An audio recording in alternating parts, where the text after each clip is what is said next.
Good morning, everyone. Greetings from the Climate Change Media Hub at the Asian College of Journalism. This is supported by Interlink Academy, Germany. Today's In Conversation session will explore the challenges and opportunities in coal gasification.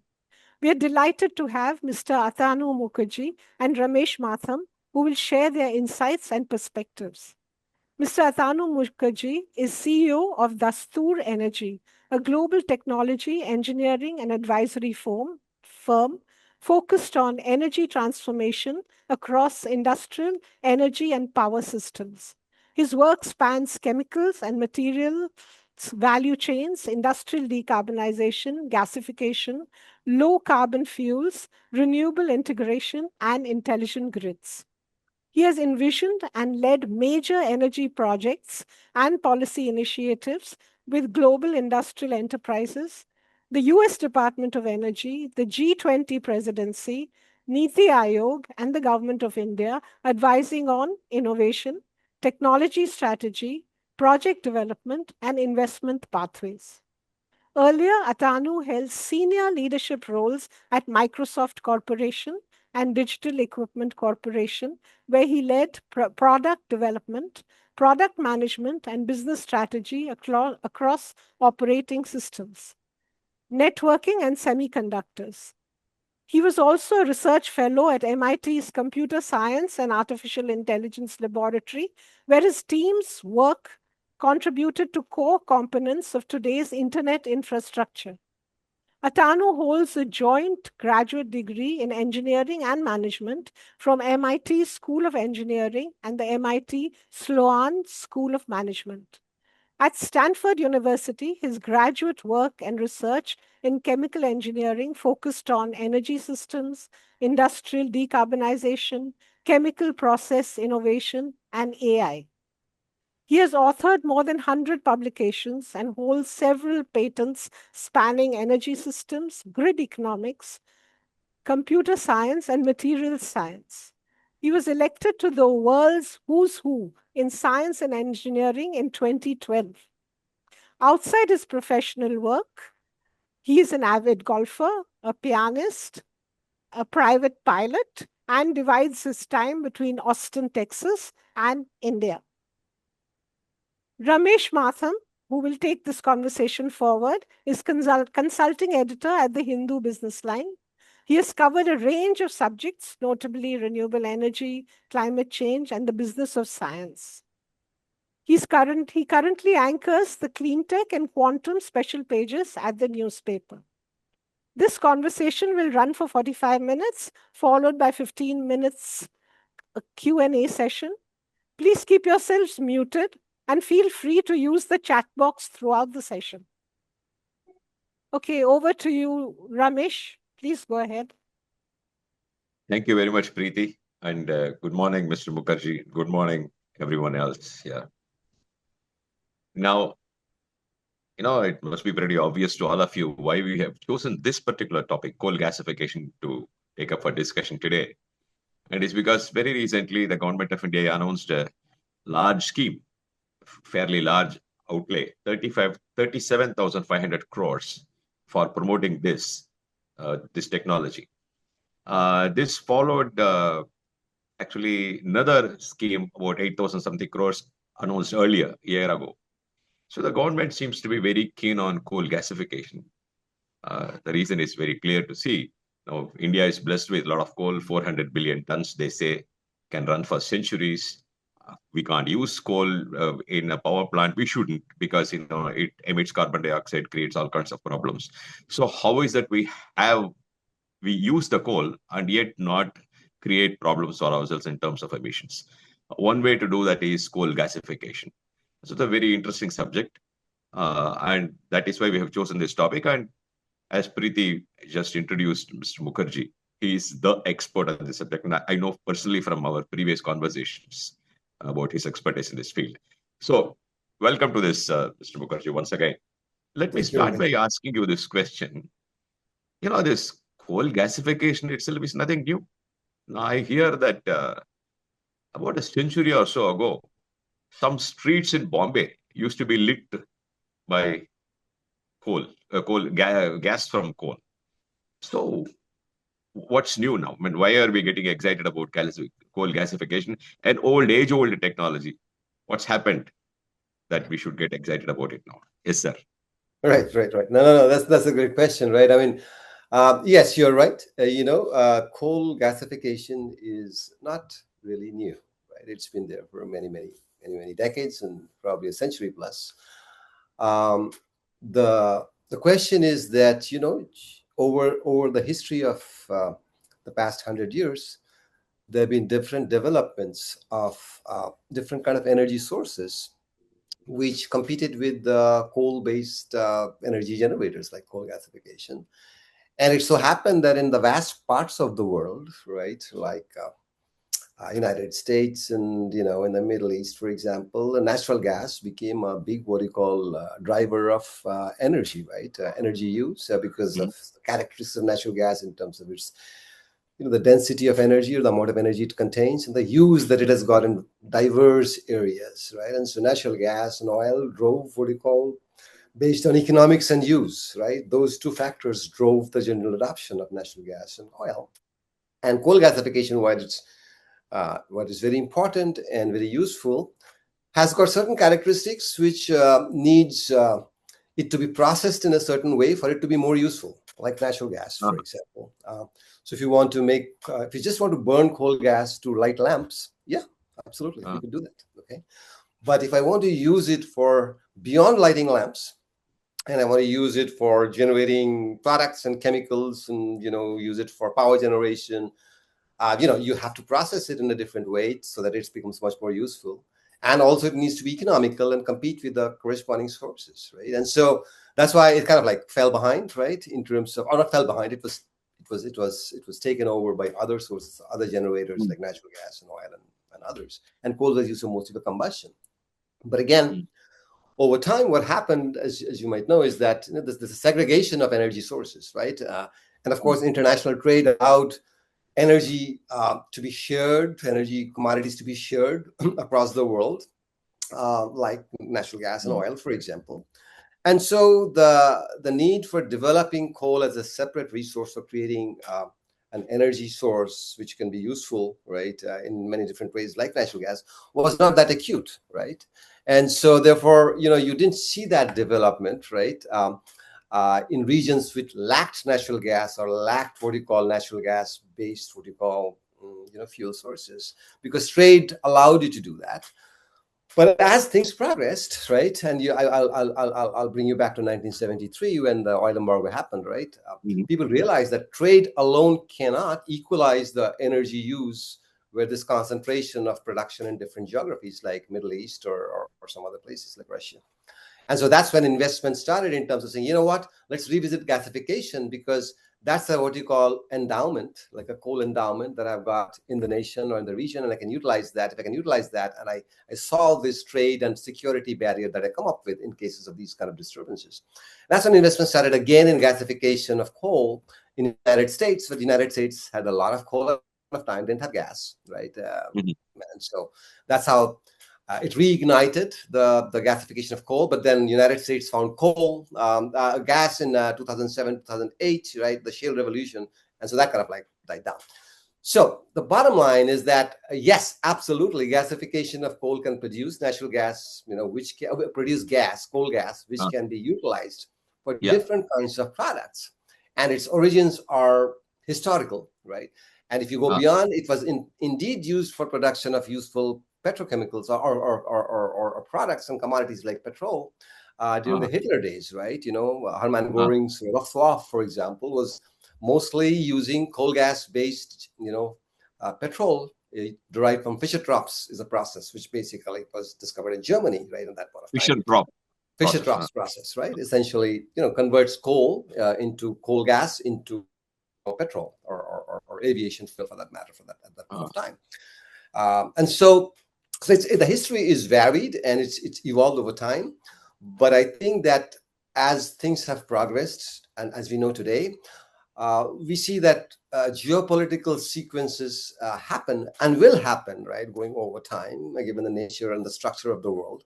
And that will alter the mechanisms of trade And therefore, it is very important that you have access to secure energy sources which allow you to produce the right kind of commodities, which are more available, which you're endowed with, and which is economical. And so, if I kind of pivot towards India, India doesn't have natural gas or oil for that matter. And so this is a perfect complement, right, in terms of being able to use the local endowments, national endowments, and use obviously advancement of technology and coal gasification that was developed long back into the frontier to create and substitute these mechanisms of import and create different commodities and chemicals which otherwise would make you dependent, and at the same time make sure that it is sustainable in a way which allows you to have the minimal footprint into the CO2 using coal. That's the key point. Yes, that is correct. So I think that's what it is, right? And so I think no, let's get something very fundamental clarified and get it out of the way, right, for the benefit of some of the viewers. Coal gasification, the gas that comes at the end of a coal gasification process, is not natural gas, and it is certainly not, we are not talking of coal bed methane here. No. So I have seen some confusion around this. This is not coal bed methane. Coal bed methane is basically natural gas that is stuck in coal seams and absorbed in coal seams. So am I right, Mr. Mukherjee? Yes, that is correct. That is correct. Yes. So we are not talking of coal bed methane at all, which is a completely different thing. That's and right. The coal gas that you get from coal gasification processes is, I take it is not natural gas. No, it's not. So what is it? What is that animal? Okay. So what you do is when you create coal gas, the composition of coal gas essentially has got two chemical elements. One is carbon monoxide, right, which carries energy, and there's hydrogen, right? So the combination of carbon monoxide and hydrogen in a certain composition, in a certain ratio, within a certain volume, gives you basically coal gas. Now you might say, this is not natural gas. So how is it? Well, here's the thing, that if you have this... I'm sorry, I must interrupt you if you don't mind. Yeah. Now, I can see that you have coal, you have carbon, and therefore you have carbon monoxide, perhaps carbon dioxide. Where did hydrogen come in here? Right. So when you look at what you call coal gasification, you inject steam, right? In the gasification process. So very broadly tell us how it is done. Very, very broad, simple terms, how it is done. Yeah, sure. So what happens, and I'll just give you a layman's, hopefully a layman's view. Yes, please. Is that generally we are used to burning coal for combustion, right? And when you burn coal for combustion, you're generating carbon dioxide and heat, right? Yeah. Now, what if I say that don't burn the whole thing, right? Okay. Just partially burn it, right? Inject enough oxygen, right, so that it doesn't fully burn to CO2, and inject enough steam so that the reaction takes place between carbon and the water, right, at a certain temperature with, reduced amount of oxygen. So that instead of burning fully to CO2, right, and generating heat, it generates some heat, but the rest of the energy of the carbon goes into carbon monoxide and hydrogen, right, from carbon in coal and, hydrogen in steam. That's the hydrogen comes from steam. Yes, hydrogen comes from steam. Okay. So essentially, carbon monoxide and hydrogen is what we call syngas, synthesis. That's called syngas. That is what is called syngas. And once you have syngas, you can, in the chemical world and the commodities world, you can do anything with syngas. Any chemical product that you see today is produced from syngas. So if people talk about natural gas, well, when you use natural gas for producing chemicals, you break it down into syngas. Okay. So it's the same thing that you do in natural gas too. So once you have syngas, which is a composition of carbon monoxide and hydrogen, I can do a variety of things, right? Can you give me some examples? What all can you make from syngas? Okay, I can strip what you call the carbon monoxide off, right? Okay. Using a chemical process, right, which is called, water gas shift. But I can strip the carbon monoxide off and create just hydrogen. Okay, that's one thing. And by the way, when you strip carbon monoxide, the damn thing becomes carbon dioxide again. That is correct. Again, we have a problem. You got a problem. I'll come to that. And so I think we keep on saying that gasification systems have got to be coupled with carbon capture systems for it to be really effective in terms of CO2 emissions, right? Right. Because gasification does emit CO2 depending upon the kind of downstream process that you have got and the composition of syngas that you have got, right? It does, right? That's a very So it key point to note. is a key point to note, right? But it emits the CO2 in such a way that what we call is it's a dense stream CO2, which basically means that my ability to grab that carbon dioxide, with as little cost as possible to capture it and then store it underground, which is what is done worldwide, or convert it into some kind of chemicals, is much easier, right? So that's why it's so easy. That's why it's much more amenable to carbon dioxide, carbon capture, right, as they call it. And so carbon capture should be an essential part of gasification system, right? And the cost is not much compared to other carbon capture systems because of the concentration of carbon dioxide. Concentration of the CO2 stream, right? That is the key thing. The CO2 stream is highly concentrated that comes out of the gasification. It's like, if you got a box of blue marbles and red marbles, if there are many red marbles compared to blue marbles, the amount of times you got to move around to get a red marble with a finger is much less. Energy consumed is much less, right? It's the same thing, right? So I got CO2 molecules, right? If they're very sparse and not dense, picking the CO2 molecules becomes problematic because I got more energy, right? If I don't, it's concentrated, it's very easy for me to take it out. Right? So thank you for the clarification. It makes my mind a lot easier now. That carbon dioxide can be captured and buried and put away from home. Okay, sorry, I interrupted you. You were at hydrogen. So you can make hydrogen. What else can you make? So you can make hydrogen. You can make you can make methanol. You can make urea, right? You can make DME. Urea, of course. Yeah, absolutely. So you make hydrogen to ammonia to urea. It's very much so. You can make ammonium nitrate.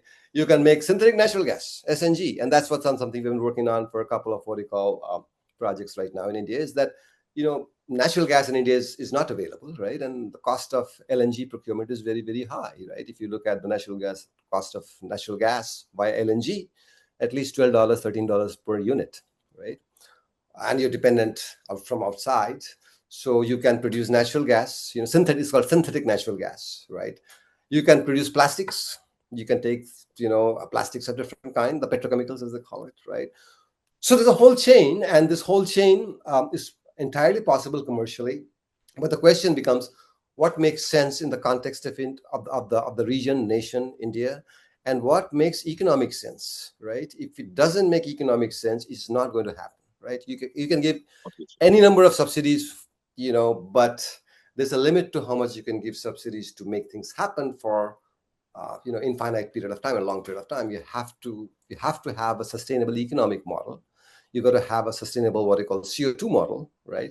And you got to have a sustainable commercial technology model, right? All these three things need to work together to make you and I as the consumer happy in terms of consumption of the specific product. So yeah, so the whole chain of products you can make, like I just mentioned. Methanol is probably the cheapest, right? Hydrogen is the cheapest. Actually, hydrogen is the cheapest, right? Methanol is also very cheap. Synthetic natural gas, if we produce, we just are finishing out, depending about the price of coal, cost would be probably about a little less than what you call the cost of imported natural gas that you have got right now. Instead of $12, $13, you probably get about $8, $9, $10, depending upon the coal price. So and there are certain areas where it is, urea also is also very effective in terms of its cost structure that you will get depending upon the coal that you have got.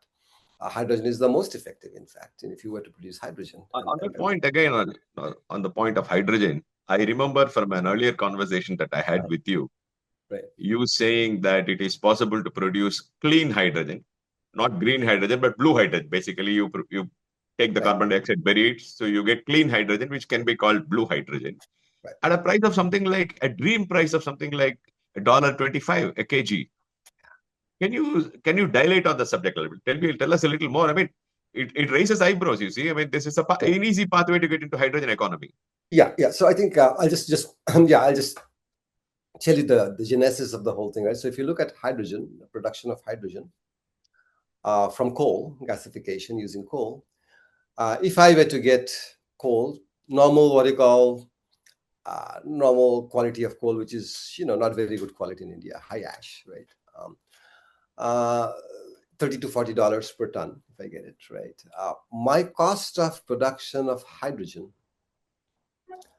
the cash cost of production of hydrogen will be about 80 cents to 85 cents, less than $1. That's the cash cost. If I were to add the capital cost, which is the cost of conversion, which is the gasification and other elements, right? Add another 35 cents. Okay. Probably about 120 to 125. If I add carbon capture on top, when I add carbon capture on top of that, right, probably be around another 25 cents per kg. Oh, is it all? Yeah. So 150, 160, right, total, depending upon again. And so you can say that, yes, I can produce hydrogen below 125, in fact, depending on the price of coal. Okay, just hydrogen from what you call coal. And I should put carbon capture. I have to put carbon capture. I will not get zero, what you call CO2. And that's a theoretical, what you call construct that people have in their mind, that zero, that's a very, very theoretical construct. Life cycle carbon dioxide emission is always there in any kind of hydrogen production, whether it's electrolyzer based or any other what you call based production, right? So if I were to bring down the CO2 from the emissions that it has got, anywhere between 15 to 20 kgs per kg of hydrogen, that's what it emits, right? In terms of gasification based hydrogen generation, I can bring it down to 2 kgs at 90% capture, okay, approximately, which is, pretty much, it's something which is not that marginally effective in terms of the climate, right? And at the same time, you're enabling replacing a much larger CO2 emitting ecosystem with hydrogen at 2 kg emissions, right, per kg, at about maybe $1.50, $1.60 with the capture, $1.25 or less without the capture, right, or partial capture if you want to do. So the different pathways you can have, right, depending on the economics, sustainability goals, and the actual commercial goals of hydrogen that you can Fantastic. apply. So I must request you to whisper this into the ears of the government somehow. No, I know, and this unfortunate. And if again hydrogen, again people talk about hydrogen. Unfortunately, they get carried away. I think a little bit that hydrogen is a solution to everything. No, hydrogen is not the solution to everything. It has got solution to certain things, and you got to first understand where it applies most effectively. And then from that, you figure out that how do you engender the ecosystem of hydrogen, which is clean enough and clean. And that creates the ecosystem for bringing in other technologies over time, which mature over time. So, for example, green hydrogen becomes a complement and replacement maybe of blue hydrogen 15 years from now. But if you don't have the basic hydrogen ecosystem at any point of time, it's a cycle that you're chasing, which will never happen. Because right now, if you want to say, I want to just have green hydrogen, below $4, $4.50 is not possible, even in the best of the cases, right, per kg. And how long can you subsidize and how much can you subsidize, right? It has got to have an economic value which drives its adoption at some point of time. So it's not going to happen, right? You can have, and that's happened worldwide. And people, when we are talking about this, 2 years back, don't do this. People used to tell us, you're mad. I said, okay.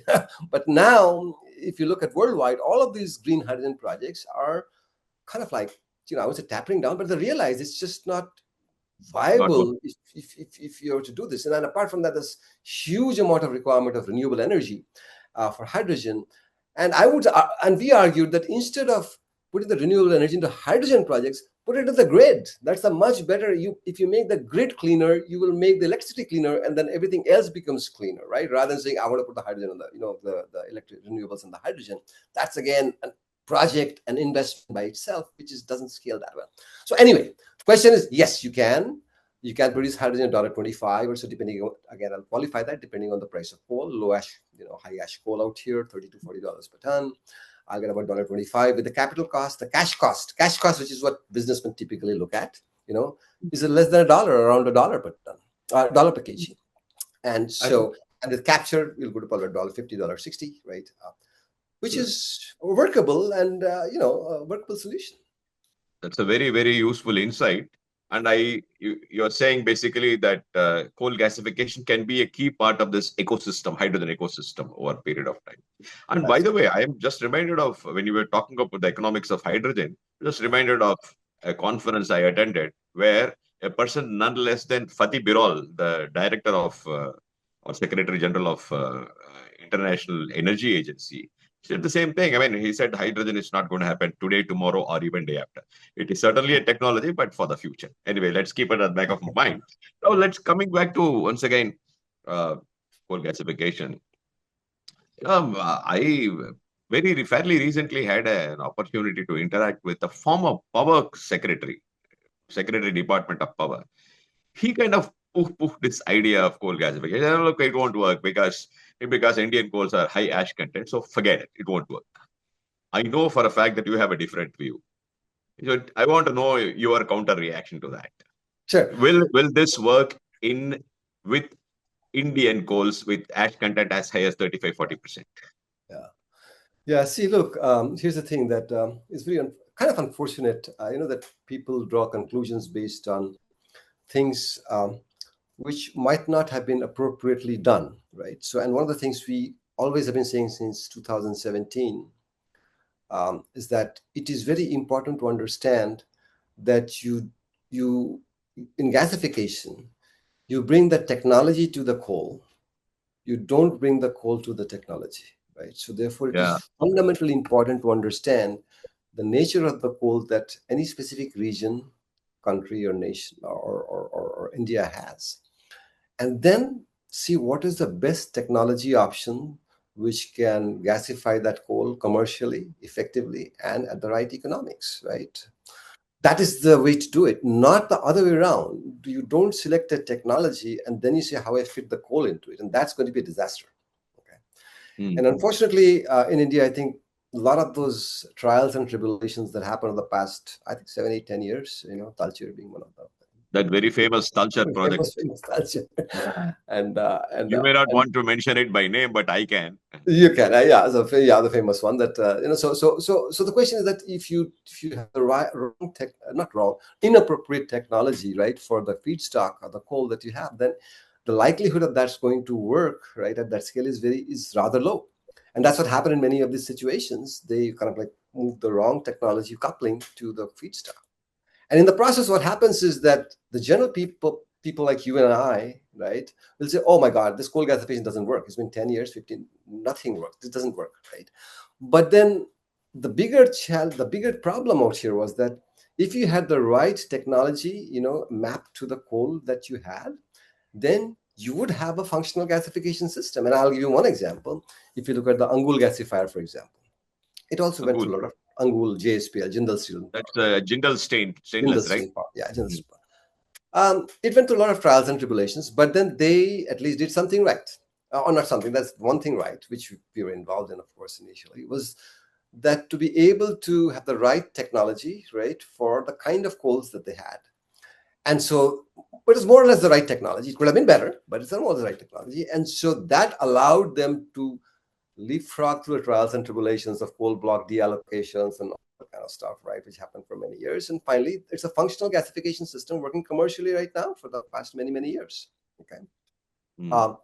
Same thing with Reliance. It's not a coal gasifier. It's a petcoke gasifier, but the technology was right with the petcoke. It's a very large-scale gasifier. It's working in Jamnagar for the past many years, right, after the initial trials and tribulations.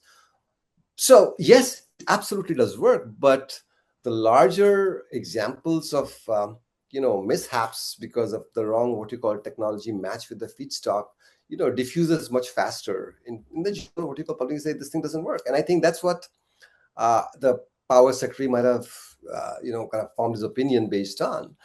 But essentially the question was, how do I look at the coal that I've got and different kinds, and how do I match the right kind of technology, right, at the right commerce and economics and scale for production of the right kind of end products, for the consumer? That's the question to what you call ask. And I think he's probably not taken it from that perspective. Yes, it is challenging. Yes, it needs to be addressed, but I think. So can I ask you as a technologist, can you categorically say that technologies exist for Indian types of coal? Absolutely, yes. It's a categorical statement you're prepared to make. Yes. Technologies exist for Indian type of coals. And I'll qualify that saying that, but that needs to be tuned to some degree, which makes it much better operationally and from a performance perspective, such that it is economically most efficient. That I just want to make sure that's kind of like No, is it necessary, absolutely necessary, to mix petcoke with Indian coals to make it possible, or can we do it without petcoke? Because if we get into petcoke again, we get into imports and so on.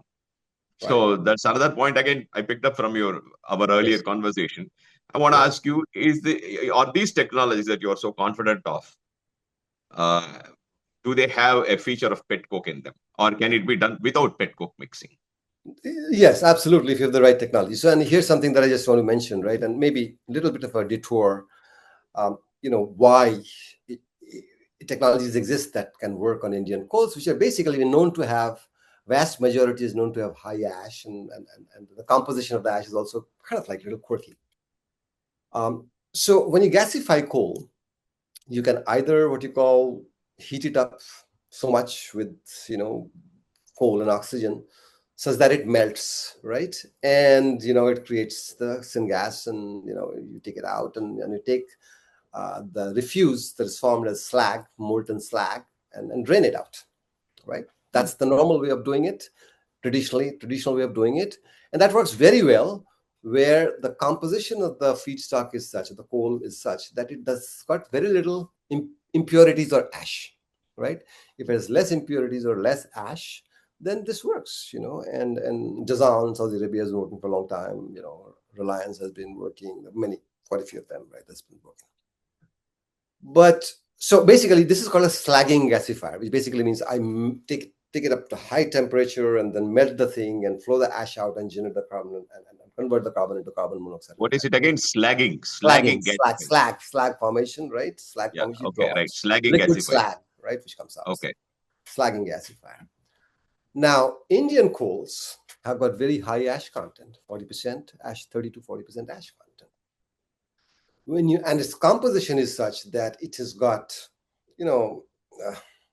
elements of mud or mitti, as we call it, which complicate what you call its behavior of the ash.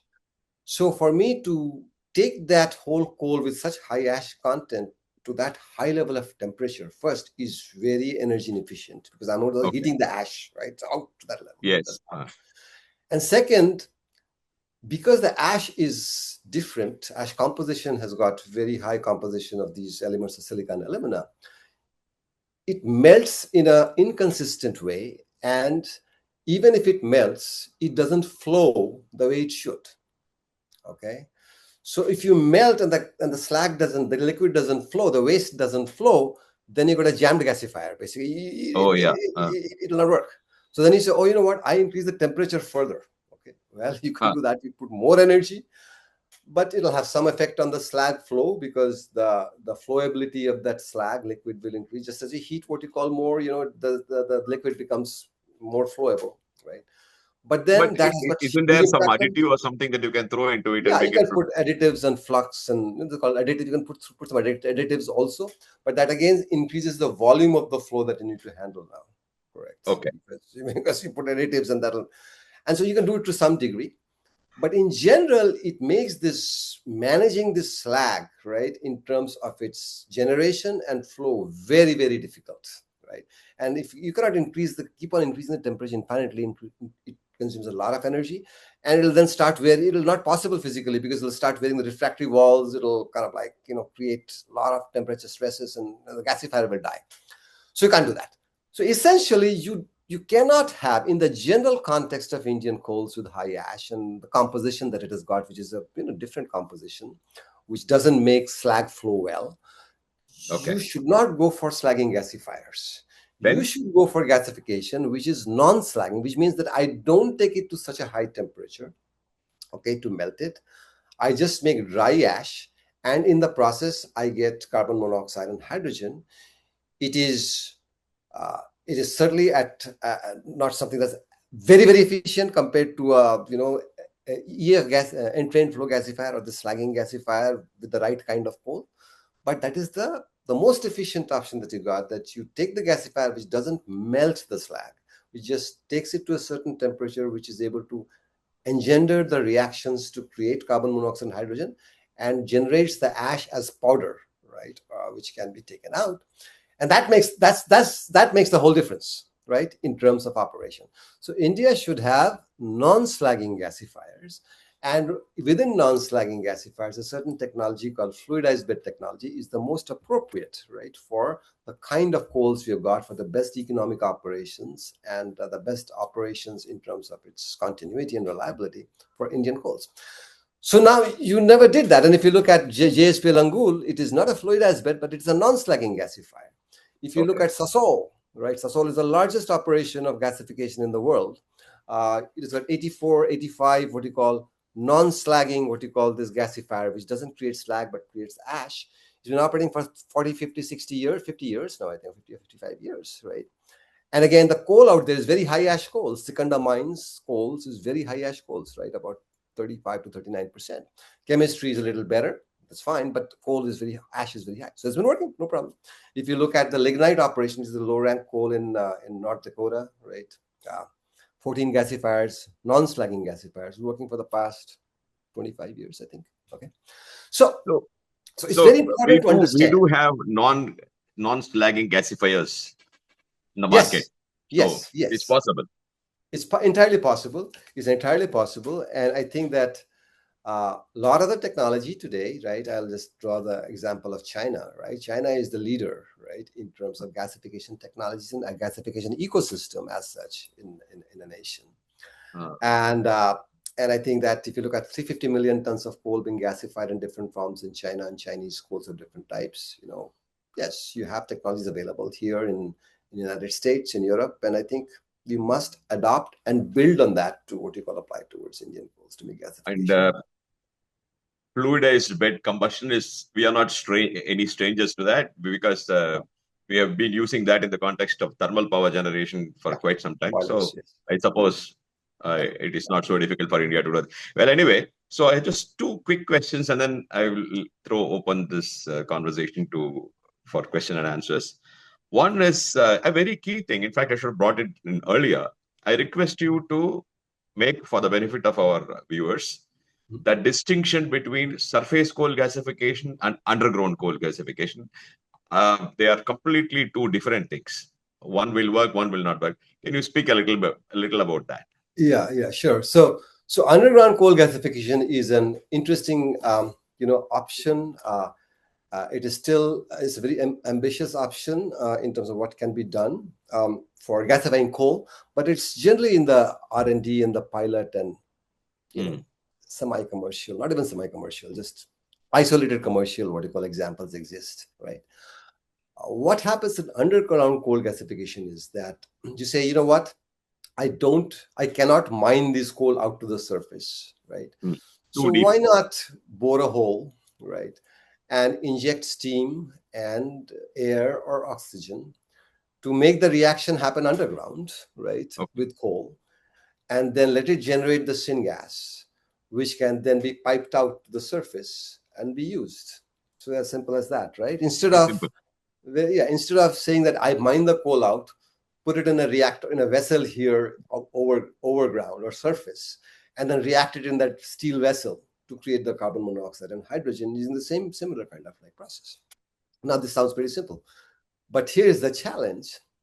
When you are injecting what you call oxygen, for example, and steam into coal seams, 300 meters down, you are having a reactor which you don't know how it is going to change over time, right? Which basically means that as the coal burns or coal oxidizes or partially oxidizes with carbon monoxide hydrogen, the walls of the coal seams change, right? The vessel, basically, underground vessel, changes its form, right? If it changes its form over time because coal is what you call being used to generate what you call syngas, the pressure, temperature, reaction profiles, all these things change. For you to observe that dynamics or the change 300 meters above the ground, right, is very difficult. Your sensor technology is not that sophisticated to what you call that. You will only have indirect observation. So for you to control that reaction becomes very, very challenging, right? And as you scale this up, it becomes even more problematic. And if the coal has got more ash, it becomes even more challenging because the form of the reactor, how it changes because of ash formation and ash deposition, becomes even more complicated, right? So this creates severe challenges in terms of the quality of the syngas that you're producing. It will vary in terms of its mixture and composition, and so then you've got expensive equipment to process that to make the consistent composition of the syngas that comes out. And more importantly, this can lead to severe situations, right? And has been so, right? Because you got an underground vessel which you don't control. It is based on geomechanics of rocks, right? First assumption is that your coal seam and the rocks are well engineered and well understood so that it can support no leakages, for example, due to high pressure variations and temperature variations of coal gas. If there's leakage, which happened in many cases, like the one that I talked about earlier with you in Australia and the Chinchilla mines with the company called Link, it goes to the aquifers, right? The ground aquifers of water aquifers, and then it can have disasters, right? I mean, in terms of environmental disaster for potable water and things of that sort. And then there could be implosions if it's not controlled well. So being able to understand the geomechanics and the characteristic, and to have that kind of geomechanics and characteristics of the underground reactor, underground mine, is very, very important as a prerequisite for you to for this to run. And those are far and few in between that have been seen till date. Okay, so therefore you will today see only pilots, right, that have worked in terms of pilot scale demonstration, but there are no commercial scale demonstrations or commercial scale operation, except for one that in Uzbekistan, which has been operating for the 55 years. Yeah, Angren, at a small scale. And again, it is not real syngas. It is used for mostly power generation because they inject air, for gasification. You shouldn't, gasification, just to clarify, you shouldn't inject oxygen because you want pure carbon monoxide and hydrogen. If you inject air, you will also get nitrogen, and that becomes problematic in terms of chemical processes, right? So that's an air injection. And if you inject oxygen in underground coal gasification, that creates another challenge because oxygen has got higher temperature and more burn. It creates a profile underground which is less manageable, right? So therefore, people generally don't prefer to inject oxygen. They mix partial oxygen because this temperature profile which changes, and the pressure profile it changes. So bottom line, it's a very challenging proposition. There are not any, except for one that I know of. There are no commercial vertical successes. There have been many mishaps, right, in terms of leakages. And it's important to understand that we need the nature of the reactions. Because of going underground, we don't understand them very well, and it's only indirectly observed. So the controllability is much more challenging, and therefore it's something which I think will take a lot of time before it really comes. But surface coal gasification does not have these problems. It can be easily done. No, it's like this. It's like a vessel you have got outside, and it's a steel vessel which you completely control, right? The vessel doesn't change over time, right? It doesn't deform. The pressure, for example, I give this example of boiling rice in a pressure cooker. It's so predictable because the pressure cooker doesn't deform, right? There's a what you call reaction going on in a physical reaction going on in terms of boiling rice. But if the pressure cooker deforms, then your rice formation will be totally different, right? Same thing out here. Everything changes, temperature, pressure, right? Everything changes. So you got a controlled reaction. So this distinction, sorry to interrupt, this distinction between underground coal gasification and surface coal is a very, very important distinction for journalists to note.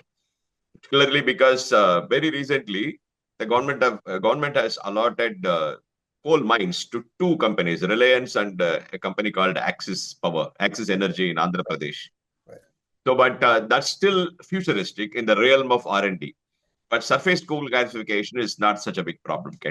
Is that right? That's correct. Yeah, that's been working many places. China, I will give you the biggest example. The leader in this industry. The leader in this, right? So yeah, it's working. It's a yeah. So my final question to you before question and answers is, tell me, what kind of an environmental footprint does this coal gasification have? I mean, because you're talking of steam, you're going to need a lot of water. Water will go and come out. What will it bring? Is there an environmental angle to this that is deleterious, that is bad? What can you say about it? So like any other chemical process, right? It just does consume water, of course, right? But people say, "Oh my God, this consumes a lot of." No, not really. If you look at the water consumption today, there is no comparison to water consumption that happens, right, in irrigation and thermal power generation. Okay, those are way ahead in terms of water consumption, okay, compared to other processes. Gasification does consume what needs water for steam, for example, and just like any other industrial process. Nothing very significant, right, in terms of excess. No, not really. So yes, it has got a water consumption requirement, which is normal for any industrial operation, which is the case of gasification also here, but much lesser than thermal power or irrigation-based Okay, systems. that's a useful point to note. This is just to give you an example. Okay. On the other hand, one of the things that it does essentially is that yes, it does emit CO2. Okay, like I said earlier, right? And it's concentrated CO2, which is capturable. The amount of CO2 emitted depends upon what is the end product that is being created, because based on that, the composition of the syngas varies, and therefore the CO2 varies, right? But on the other hand, it is a very clean process, because a gasification process will not work if you don't capture the other emittents, right? For example, sulfur dioxide, nitrogen, mercaptans, right, mercury. So whether you like it or not, for a gasification process to work, you have to capture them, right, and kind of like make sure that is nullified. So all these other elements of emissions which happen on the hydrogen sulfide and hydrogen cyanide, typically happens in any other process, has to be automatically captured in a gasification process. So from that perspective, it is very clean from an emissions perspective. Does emit higher CO2. It does emit CO2, concentrated CO2. Does consume water, not at the scale that you're talking about of thermal power plants or irrigation power plants. So it's an industrial system, right, which can be made very operational, right, over time, with the right economics and environmental footprint. I think that's a very useful clarification. Thank you very much. Now, I think we should let participants ask questions. Preeti, can you take over from here? So one of them is from Eliza. Is there any misinformation, disinformation on natural gas, coal, or Indian media that you wish for journalists to dispel? So I think one of the things that people need to understand is that there's a general moniker on coal, that coal is dirty and bad, right? And it's evolved over the past 10 years with this whole evolution of climate systems and CO2 abatement, and that's unfortunate about the moniker. Well, it is not really that case. It's not really dirty and bad as people make it out to be. It has got to be used in the right way, right? It has got to be managed in the right way from an abatement, carbon dioxide perspective and emissions perspective. And I think the media should educate the people that it is an important resource, and if managed the right way and applied the right way, can have significant multiplier impacts, significant impacts for a nation like India, whose major endowment is essentially coal. So that's something that I would kind of like, bring about. And I think that, and also the second thing is that coal is not just for burning to create power. Coal is an energy resource which can be used to generate a variety of different, consumable products, chemical and other products for the general society, which again people have not looked at it from that perspective that much. So these are two things that kind of like are helpful to understand and put in the right context. And I think on the natural gas front, I think we must understand that while there is there's a lot of emphasis on natural gas as a medium for energy, we also must be India, and people should be cognizant of the fact that natural gas is an expensive commodity in India. It costs a lot more than a comparable natural gas, for example, where it is used or generated, like let's say United States or Qatar. It is 4 to 5 times more costly out here, and we need to be careful on how we use natural gas, and we should also be careful about how we can look at alternatives to natural gas and substitute that, and in the Indian people, we should understand that and take pathways to a substitution of natural gas. And while you will need natural gas, it's an essential commodity which we must use, but we must complement that to the right alternative pathways for it to be much more resilient from an energy and energy products perspective in India. So those are the two things that I think might be helpful for the media to kind of like put forward to the general society and people. There's another question, Mr. Mukherjee. That's by Jennifer Kishan. What she says is, thank you for really delving into this topic. A lot of new terms and information coming out of this conversation. You mentioned the importance of matching the right technology to the right quality of coal. Can you give some examples from India or elsewhere where the wrong technology was applied and resulted in creating problems. Then she says, Talcher case. As journalists, what sort of issues do you suggest we should focus on in view of coal gasification? That's a good question. Very good question, Jennifer. Yeah, sure. So I think it's important to understand that in India, if I were to take an example of where the approach was right in terms of technology applications for gasification, are two. One is you applied what I called some time back as non-slagging gasifier technology, which is a Lurgi technology for Jindal Steel and Power Limited, which generates 2.4, which consumes 2.4 million tons, I believe, of coal for generating syngas for producing iron. Right, that's another vertical application. Been working for quite some time now. It can be better. Can it be more? It's functional. Can it be more efficient? Yes, it can be. But then, there are certain, I think, issues that they can resolve in terms of coal consistency and coal availability, which once gets better, it'll become better. So that's one example, right? Sasol, I told you, is another example, right? If you look at entrained flow technology, which is the slagging gasifier technology, which is working out here. Could you say that again, please? Entrained, is it? Entrained flow. It's called entrained flow. Okay, entrained flow. Entrained flow gasifier. Flow gasifier technology, which is basically meant for low ash, good quality coals and carbon residues. You look at Reliance Jamnagar, right? The gasifier. I think it's 8 million ton or 10 million ton of petcoke gasification, right? And that's something that we need to talk about sometime. Is that should we use the petcoke generated in India for burning or combustion that we do, which is not a very good idea, but we should probably use it for conversion using petcoke gasification. But again, that's another example of entrained flow gasification working. Two of them working pretty well in India. I just talked about Sasol as another non-slagging Indian type of coal of gasifier that is working in Sasol in South Africa for more than 50 years. There's Jazan in Saudi Arabia, which is an entrained flow slagging gasifier working on petcoke and petroleum residues, right, for many, many years now, very large scale.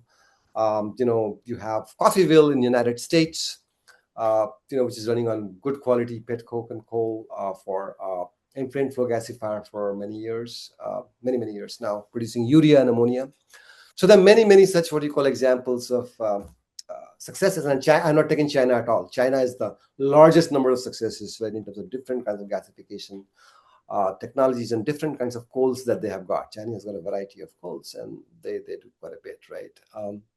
And again, you bring the Talcher. I don't want to say it's a failure. No, I don't want to. That's not the case. I think it's just that it needs to be what you call it needs to be aligned towards the right feedstock. And right now, what they're doing essentially is saying that use the coal that you've got from Mahanadi coalfield, Mahanadi area, and then mix that with petcoke, and that will make the blend better and more consumable in the entrained flow gasifier. And that's the design parameter that's been chosen, and it will take it forward in that direction as it closes, right? So I think that's the kind of general. Right. There's another question. This is from Dharmesh. This says, there is considerable enthusiasm around both coal gasification and green ammonia. Based on current economics and policy trends, what do you think the ammonia market will actually look like in 2040? Which applications do you expect to be served by green ammonia? And where do you see a continued role for coal-based ammonia?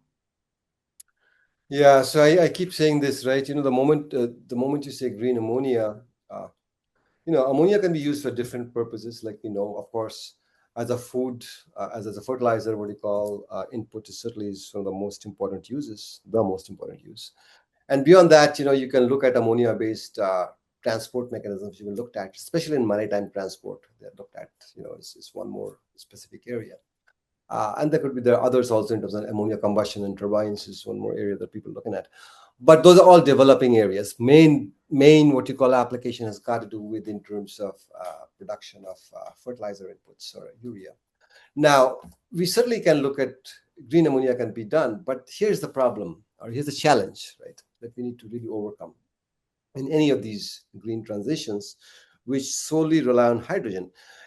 If you take green hydrogen, quote unquote, from electrolyzers, um, it'll be infeasible in terms of its economics, right? Ammonia production in terms of economics will be very difficult to sustain because of the cost of the hydrogen is very high. If you get the hydrogen at $50, $60, $70, you are much more feasible in terms of what I call as clean ammonia, right, rather than green ammonia. You start with that, and that's probably the better pathway. Just doing it with hydrogen-based electrolyzers, and running the ammonia generation process using Haber-Bosch is a very expensive proposition in terms of the economics of the commodity that you produce from that route. Subsidies can only help so much. It cannot create a sustainable business or a commercial model. So I think coal-based ammonia, yes, with carbon capture will create clean ammonia, which will allow you to create clean ammonia, right, which is not exactly fully zero, which is not possible in any case. And then over time, as ammonia, as hydrogen electrolyzers become better and cheaper, hopefully, I don't know whether it will be, unlikely, you can use that as another source of hydrogen for ammonia production too. But right now, yes, you can use ammonia production like we're working on right now, ammonia production from coal gasification, use carbon capture, what you call, to make it clean, and then use that for ammonia production. And the cost of ammonia, I think, if done right, with the right kind of technology, probably about $250 to $300 per ton, right? That's what you're going to get, which is kind of like within the ballpark of the price band that ammonia plays at during usual times of $400, $500 or something of that sort. Okay.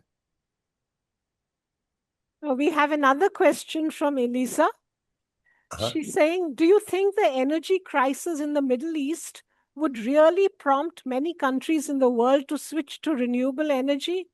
In fact, for the time being, some countries have been now going back to dependence on coal. Right. So I think there's a distinction that I want to draw upon out here. That, in a society, electricity can do a certain amount of substitution, but society needs molecules. People need molecules, chemical molecules, right, which are essential for making daily life commodities, from plastics, right, to fertilizers, to food derivatives, so you need molecules. So when you import natural gas or oil, they are not just for transportation only. They are also, more importantly, they are for these different kind of commodities that you produce, right? And renewables,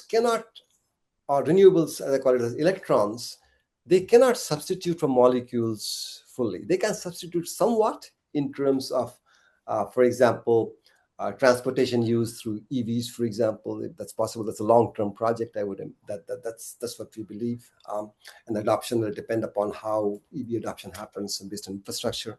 But in general, renewable has got a role to play in terms of some amount of substitution, but not much, right?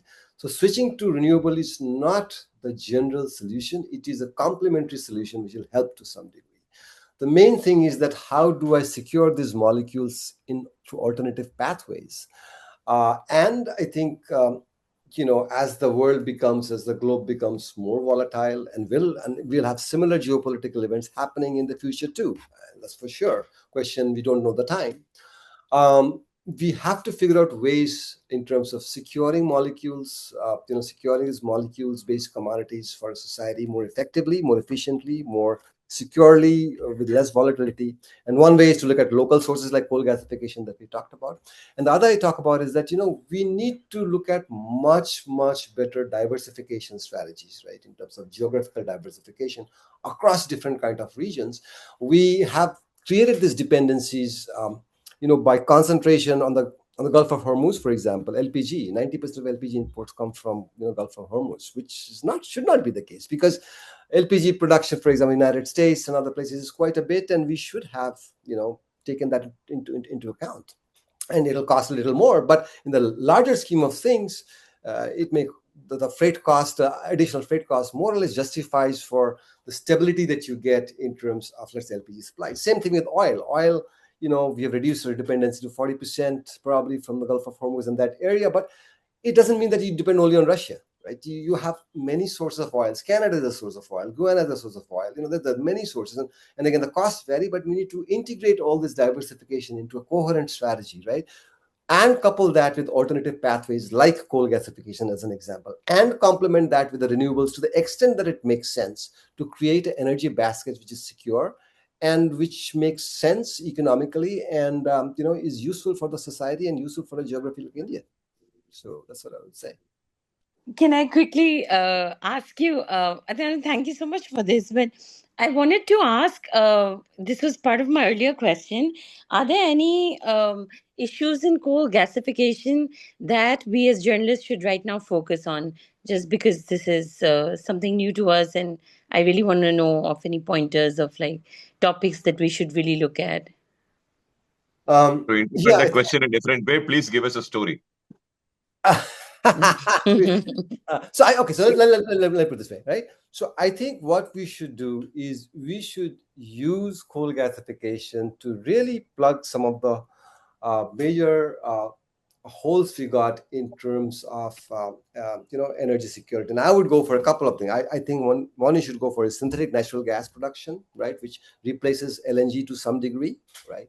Production of urea, which replaces a lot of quite a bit of imports of urea and urea production, which is dependent upon natural gas today in India.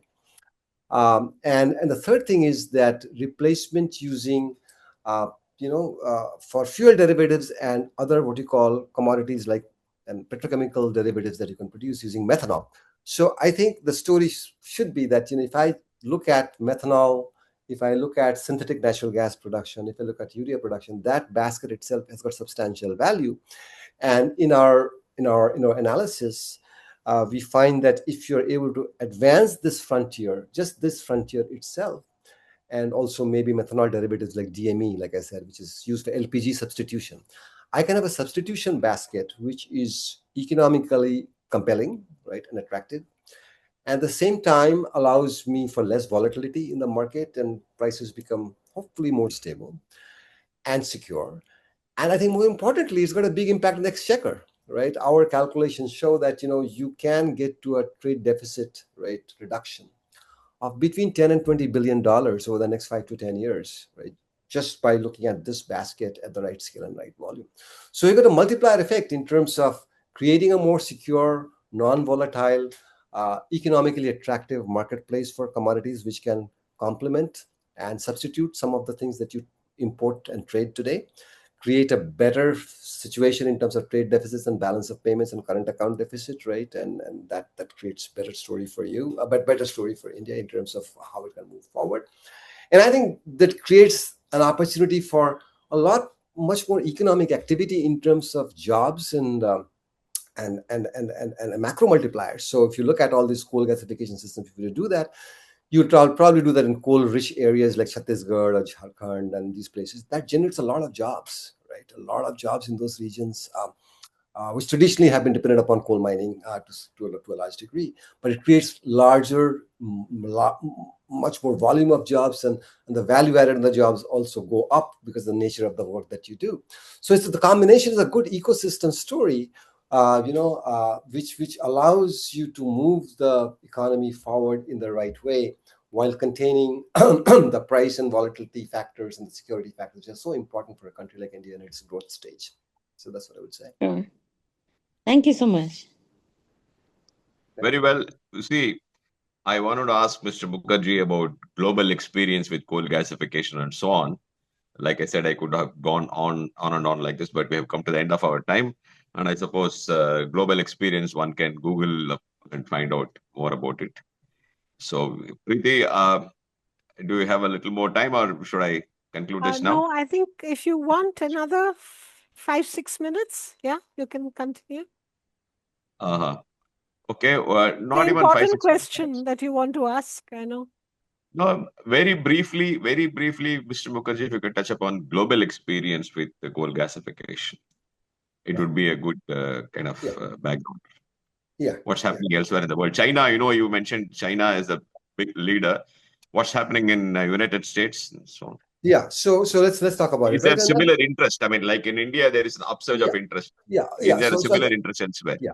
So I think I'll just preface this by saying that any what you call technology, depends totally on the economics of its operation and its acceptability in terms of the economics. That's the fundamental driver. So from a global experience perspective, the farthest ahead on this is China, and they like I said, they 350 million tons of coal is gasified. 70% of the methanol that they produce in China, right? China is the largest producer of methanol in the world, right? Comes from coal gasification. Okay, for example. So that's a very large scale of operation, just to give you an example, right? Similarly, they've got large ammonia operations, right, for producing ammonia, right, and producing urea from that. So that's and the province and the different scales, they work at very large scale gasifiers because the coal available out there in certain regions are very good. Inner Mongolia region, for example, Ordos region, the good coals, and so they have been trained for gasifiers large scale, which is most suited for that. Places where they don't have that kind of category of coals, they have bed gasifier for lower quality coal. So that's one big success basket, I would say, in terms of economical gasification at very large scale moving forward. And what they did was the following, which is important to understand, is that they did not reinvent any technology, right? And this is something which I keep on saying, that we have a tendency to reinvent technology. They adopted the technology from United States, from Europe and other places, and then leapfrogged on that, okay, based on the coal characteristics that they've got, to make it way more efficient and way better than what they actually adopted. Okay, so that's one thing that we must keep in mind from a global experience perspective, that how do I scale and how do I leapfrog? And so that's one thing that we should look at, China as an example. The second is United States, right? The United States had quite a few gasification projects working, right? And we work right now with some of them. A lot of the gasification projects out there have been used for power generation, right? For example, Duke Energy's power generation, large-scale power generation plant is basically a gasification-based power plant. There's a Florida, what you call, I forget the name of the country, it's just a GE gasification system for power generation.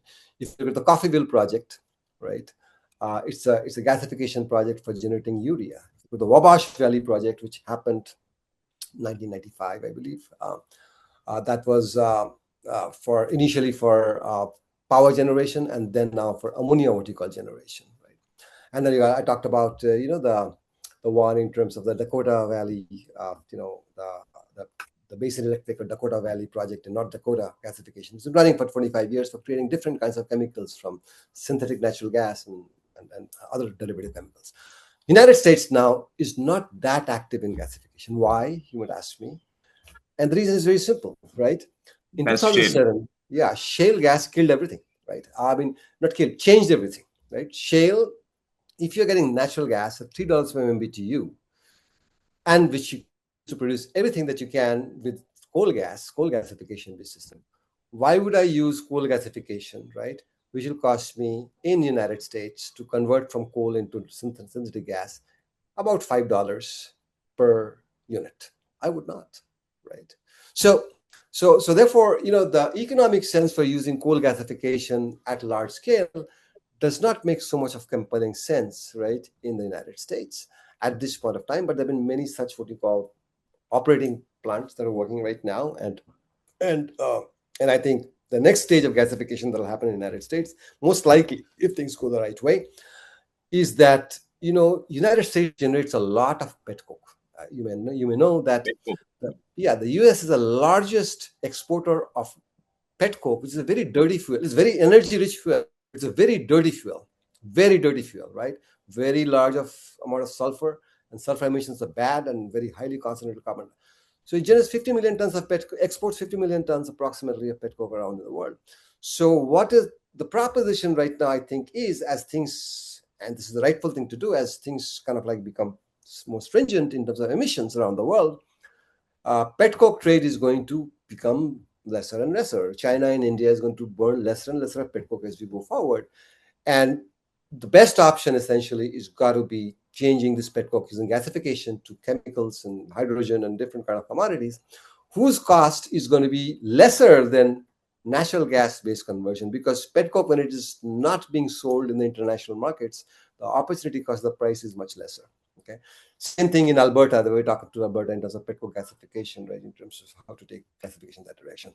If you look at other one, talk about Sasol. Sasol is another example, which is the classic example of a large-scale gasifier system running for many years, many decades. It produces all kinds of chemicals. It started in the apartheid regime, to kind of substitute petrol. Sasol is South Africa, right? Sorry. South Africa, yeah. Sasol is South Africa.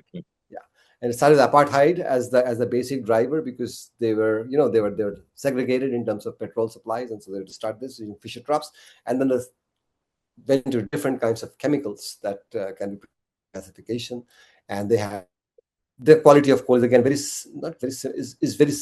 similar to Indian coals in terms of the ash content, a very high ash content. That's another vertical example that is kind of like very operational at this point of time. And of course, I talked about Saudi Arabia. Jazan is again petcoke gasification, very large scale for power generation, hydrogen generation, for running their refining systems that they have got in that area.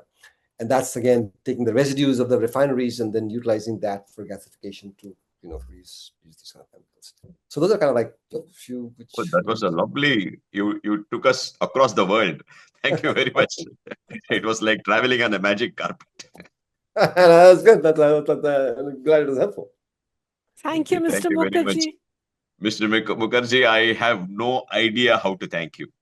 Oh no, you're very welcome. You've been so good. In fact, I must say that you have brought trouble upon yourself by being so good, because we're going to have to call you again. So you have only yourself to blame for that. No thank you problem. once again. Preeti, carry on. Yeah, thank you so much, Mr. Mukherjee. It was a very insightful conversation. It was really good. And Dharmesh has said, by the way, Dharmesh has again thanked, Mr. Mukherjee. Yes, he's made a thing saying that it was a very insightful conversation, and he thanked you for it, Dharmesh. And to everybody, thank you for attending today's session. Goodbye till then from the Climate Change Media Hub. Thank you. Thank you.